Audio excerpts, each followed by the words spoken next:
गांव के पास एक जंगल था, इतना घना कि दिन में भी सूरज की रोशनी जमीन तक नहीं पहुंचती थी। लोग उसे चंद्रवन कहते थे, लेकिन बुजुर्ग एक और नाम लेते थे, धीमी आवाज में, डर के साथ, सविता। कहते हैं, कई साल पहले उसी जंगल में एक औरत की रहस्यमयी मौत हुई थी। उसका नाम था सविता। कुछ लोग कहते थे उसे धोखा दिया गया, कुछ कहते थे उसे लालच में मार दिया गया, लेकिन उसकी कहानी वही खत्म नहीं हुई। पूर्णिमा की रात, जब चांद पूरा होता, जंगल में ठंडी हवा नहीं, बल्कि एक अजीब सी सिहरन चलती। पेड़ों के बीच सफ़ेद साड़ी पहने एक औरत दिखाई देती, चेहरा आधा छाया में, आंखें असामान्य रूप से चमकती हुई। वह थी सविता। लालच की शुरुआत। गांव में एक आदमी था, राघव। उसे जल्दी अमीर बनना था। उसे सुनने में आया कि चंद्रवन के अंदर गड़ा हुआ खजाना है, और जो उसे पाले वो कभी गरीब नहीं रहेगा। लोगों ने चेतावनी दी, मत जा, वहाँ सविता है। लेकिन लालच डर से बड़ा था। वह रात पूर्णिमा की रात थी। जंगल असामान्य रूप से शांत था। राघव जैसे ही अंदर गया, उसे लगा कोई उसे देख रहा है।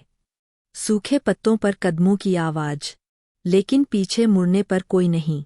अचानक दूर से पायल की आवाज आई, छन छन छन। उसका दिल जोर से धड़कने लगा। कौन है? हवा अचानक ठंडी हो गई।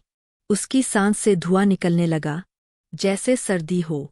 तभी पेड़ों के बीच से एक आकृति उभरी, सफ़ेद साड़ी, लंबे खुले बाल, चेहरा झुका हुआ।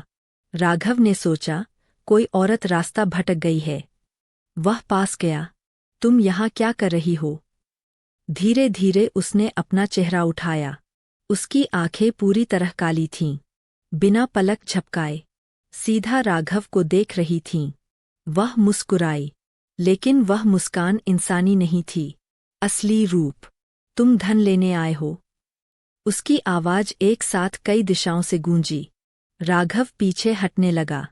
अचानक उसके चारों तरफ जमीन से हाथ निकलने लगे, सूखे, मिट्टी से भरे हाथ, जो उसके पैरों को पकड़ने लगे। वह चिल्लाया। सविता हवा में उठ गई। उसकी साड़ी हवा में लहरा रही थी, आंखों से हल्की लाल रोशनी निकल रही थी। लालच इंसान को अंधा कर देता है। अचानक राघव को अपने सामने सोने के ढेर दिखाई दिए। वह डर और लालच के बीच फंस गया। जैसे ही उसने सोने को छुआ, सोना राख में बदल गया, और उसके हाथों पर काले निशान उभर आए। जंगल में गूंजती हुई हंसी सुनाई दी। अगली सुबह गांव वालों ने राघव को जंगल के बाहर बेहोश पाया। उसके बाल सफ़ेद हो चुके थे, चेहरे पर डर स्थायी हो चुका था। वह कुछ बोल नहीं पाता था, बस एक ही नाम बड़बड़ाता था, सविता, सविता। उस दिन के बाद किसी ने भी चंद्रवन में खजाना ढूंढने की कोशिश नहीं की।